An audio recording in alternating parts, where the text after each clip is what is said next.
everyone. I'm going to be adding some knitting videos to this channel just because I've started knitting again. I've knit my entire life, but I had to stop for a while because my hands were messed up. I wanted to start this series with just some tips and my own observations because, like I said, I've knit my entire life. I could pretty much knit anything. If you hand it to me, I can figure it out. But there's a lot of things that I don't do the textbook way. And what I've noticed is that a lot of knitters have a very strong opinion about what's right and what's wrong, and you should do this and you shouldn't do that. And I'm here to just say relax, enjoy yourself, have fun, and if you do something slightly different than someone else, it's okay, because there are a million ways that I've seen people explain how to do things. As simple as casting on. I mean, there's like 20,000 ways of casting on, and casting on is just when you're adding the stitches to the needle to begin your project. So don't feel intimidated if you're doing something and someone says that's not the right way to do it. And I will say that there are people who will come at you to tell you that you're doing something the wrong way. But if it's the right way for you and it works for you, then just keep doing it that way and don't worry, because different techniques work well for different people. Some people prefer straight needles, some people prefer the circular needles. Whatever works for you.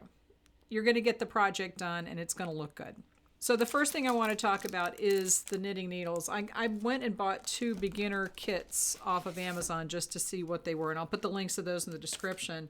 And for, these basic kits start with very, very basic materials. So both of them came with a set of these little straight bamboo needles. These are not the highest quality needles. They're fairly smooth, but I can feel like right here, there's a little scratchy part. And because they're bamboo, they're a little bit flexible, which is fine.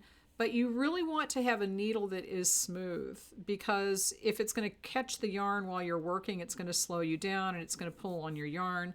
So if you are a beginner, you might want to start out with metal needles just until you get used to the stitch and you know what you're doing.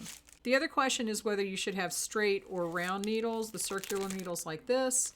Circular needles are great if you're doing things like hats and you can just knit, and you're going around in a circle and you're going around and you don't ever have to stop to seam anything together. You don't have to go back and forth and do the purl stitch. You can do the whole thing with a knit stitch.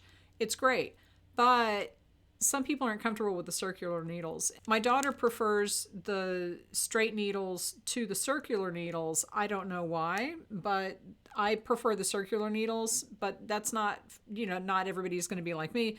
It depends on what you're making and what you're comfortable with. Again, if you prefer the straight needles, that's great. The circular needles are good for some things, but it's not something that you have to go one way or the other. Just try both, get a basic set of both, and see which one you prefer. It feels different when you're knitting, and some people are going to like one and some people are going to like another, and that's fine. I would say to get the metal ones to start with, though, just to be on the safe side. And some of the circular ones, I will say, if they're plastic, they can have little burrs on them, again, which is going to grab the yarn. Because I have a pair of circular needles that I'm using now to make a cowl neck scarf, and the wire on it is a little rough. And every now and then I have to stop and pull the yarn to get it to move.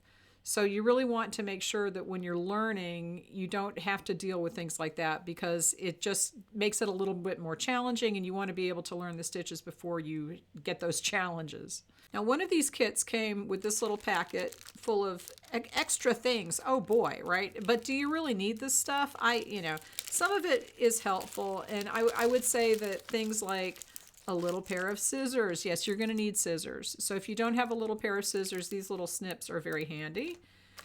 These are double pointed needles, which have a point on either end that you can slide the loops of the yarn onto these and hold them if you're doing cables. And that's a little complicated. I'm not going to explain how to do that right now. I will do a video showing how to do that. But do you really need these to start? No, you do not. So if you're just learning, you don't really need things like this. Now, these are stitch markers. This is an interesting thing. So these go on your needle. You put the needle through here, you kind of stick this on. And these help you count, like if you have stitches here and stitches here. If you're doing a pattern and you have to do like 7 stitches and then do something different, this helps you count the stitches so that when you come back, you don't have to be counting the stitches all the time. I have never in my life used a plastic stitch marker or a metal stitch marker. You can use safety pins for this. You can use rubber bands. I mean, you can use those little hair ties that are little clear hair ties. Anything that slides onto the needle is going to work. What I've always done is, let's say that I'm using blue yarn. What I'll do is take a piece of a different colored yarn and just tie it around the needle and just slide that back and forth as I'm working. And that way I'm not feeling that the needle is full of plastic stitch markers. I don't like that while I'm working. It's the same texture as the yarn that I'm working with. And it's not, it keeps track of the stitches, but it doesn't poke out. And I was at a book event the other day, and there was a woman sitting, I was knitting, there was a woman behind me sitting who was knitting, and she had a needle full of stitch markers. Like I said, I've never used stitch markers. It, again, is just what you're comfortable with. So if you want to get some of these, if you have a project where you need them, you don't need these at first. If you're just learning, you don't need these. But if you do need them, like I said, you can make them with yarn. You can just use a different colored yarn from the one you're working with and make them. Saves you a little money. It's not obtrusive, but it's not something that's critically important. So don't feel like you have to go out and spend money on that right away. Another thing that one of these kits came with this is a row counter. So if you're doing a pattern, sometimes you have to do 5 rows and then do something else and do 6 rows and do something else. So you use this apparently to keep track of the rows. I have never in my life used a row counter, and probably when I was knitting really complicated patterns years ago, I would just kind of keep track with a pen. I would write it down. This could come in handy, and you just move. I'm trying to see. Okay, so see the numbers there? You would just move that, and it keeps track of the row as you're working. I don't know. I mean, this is the kind of thing that you probably don't need as a beginner, because it is something that you use for more complicated patterns, and you're probably not going to be doing super complicated patterns as a beginner. So don't go out and buy all this stuff right away. And it's better to kind of build your knitting equipment collection bit by bit over time. If you get a new pattern and it says you need to pay attention to the number of rows, maybe you get a row counter then. But it's not something that's critical, and it's not something that you're going to need to use with every project. And some projects you're never going to need any of this stuff.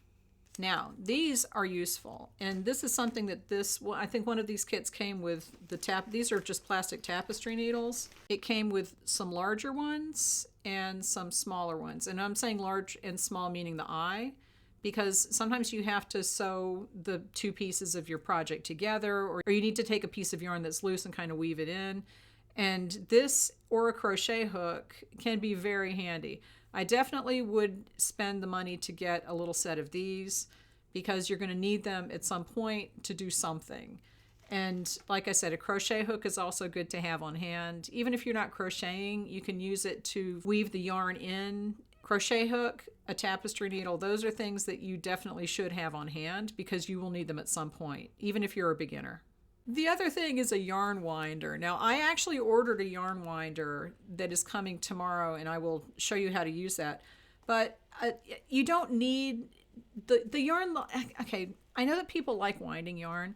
When I was a teenager and I was knitting a long time ago, I loved making the balls of yarn because it felt fancy. I felt like I was being fancy when I'm winding my own balls of yarn. And I will show you how to do that without a yarn winder. You do not need to buy a yarn winder in most situations.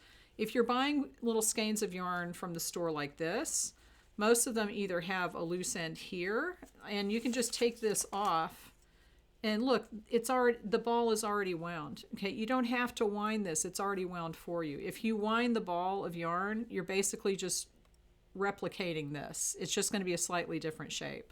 So the yarn comes like that, or you can stick your finger in the middle and kind of feel around, and you can see it's like I said, it's already wound. So when you're sticking your finger in the middle here, you kind of feel around and find the end, and you pull it out, and it's going to be like that to begin with.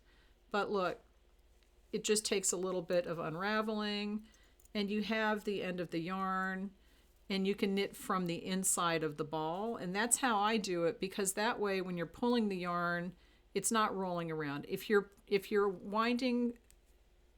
pulling the yarn from the outside of the ball of the yarn is going to be rolling around. And sometimes people will put it in a bowl. They have bowls that are cute that have little holes in the side, and you can put the yarn through it and let the ball of yarn flop around inside the ball.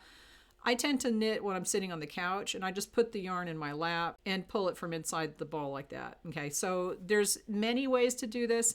The only time that you would need to wind a skein of yarn or like wind your own ball is if the yarn comes in an actual skein and it's not wound already. But this kind of thing, if you're buying, this is cotton, it's just a little cotton ball, or acrylic. I've got some acrylic yarn. If you're buying the balls that are made like that in the yarn store, then you probably don't need to wind it because it's wound already. And I know it feels fancy. It's kind of fun, but when you are winding the yarn, you're also slightly stretching it. And you want to be careful that you're not stretching the yarn and letting it sit there. And sometimes you wind the yarn and it sits there for months before you actually start using it. It's not a good idea. It can stretch the yarn out, and there's no need to wind this. Okay. Speaking of yarn, let's talk about whether you need to buy expensive yarn or whether acrylic is good. This is stuff from Michael's. This is a local craft store. If you're not in the US, it's just, it's a craft store. They sell yarn. This is acrylic, and it's actually very nice. The acrylic yarn that they had when I was a kid was nasty. It was nasty. It was rough. It was hard. They're doing a lot of stuff with acrylic. This one is 72% acrylic and 22% nylon. So this is not a natural yarn. It's not a natural fiber, but it's very soft, and it does have kind of a little fuzz on it. So when it's knitting up very nicely, and it feels very soft. And part of that is the size of the needles and the tension that you're knitting with. It's going to affect how the final fabric feels. But this is not, it doesn't feel the way that the acrylic when I was a kid felt. So I have absolutely no problem knitting and telling you to just get some, artificial fiber. It doesn't have to be pure wool. It doesn't have to be pure cotton. It doesn't have to be silk. And I think that a lot of people are put off by knitting because you're looking at the yarns that are more expensive. If you're just learning, just go and get some cotton if you want, but it's easier to just get what you can afford and learn with that. And then when you get into the projects that are really fancy and you want to wear a really nice sweater, you can, spend on the yarn at that point. But there's no need to go out and spend a lot of money on yarn to begin with. If you get a really nice synthetic fiber and you get it on sale, because we all love a sale, then you can make some really nice things, and they feel good. They're soft, they keep you warm. That's all you need. So really the only thing that I would say you have to have when you're starting to knit and just learning is a set of needles. And like I said, I would get one circular and one straight and just see which one you like best. If you like the straight ones best, don't worry if everyone says, oh, you should try the circular. Yeah, try it maybe later, but if you try both and one feels better to you, then stick with that while you're learning, because it's going to be more satisfying for you when you actually get something done and it feels right. If you try both types and one feels better to you, just stick with that as you're learning, and you can learn the other one later. That's fine. As far as the other types of tools that you're going to need, you need a pair of scissors, and you probably need a tapestry needle or a crochet hook to wind in the extra ends of the yarn and that kind of thing. Other than that, if you're just learning, you probably don't need to go out and spend a lot of money on all of the extras, because there are, it doesn't matter what craft you're doing, there's a lot of stuff you can get. But you don't need to spend a lot of money on this. There are people in the world who just have one pair of knitting needles and that's all they have, and they do just fine. So don't feel like you have to go and invest a lot of money. It is a really fun hobby. You get some nice stuff out of it. You can make your friends scarves. You can make yourself sweaters. There's all kinds of things you can make. So don't be put off by thinking you have to have all this equipment and you have to do things exactly right. There is a lot of leeway in knitting, and as long as you understand the process, you can usually figure things out and maybe even develop your own patterns, which I've done in the past. The other thing I will mention is, do you want to learn how to knit continental or English style? All right, now these are just two different ways of knitting. I'm going to do some videos showing you both ways. I think that you should try to do it English style, where you throw the yarn over the needle to start with, just so that you can see what you're doing. Like, you can see what the process of knitting is. But it's a lot faster to knit continental style, where you're holding the yarn in your left hand, because your left hand doesn't move. Your hand is not being, it's less motion. I knit with the continental style with the yarn in my left hand, and I've had people say that I go so fast they can't see what I'm doing, and yeah, it's a lot faster. But I think it's good to learn the first few stitches that you do, at least, just to see what's happening, like what's going on. If you understand what's going on when you're knitting, then you can fix your problems too. If you make a mistake or you drop a stitch and the whole thing unravels down a row, if you understand how it goes together, then you can fix that really easily. Leave me any questions, subscribe to watch the rest of these videos, and I will talk to you later.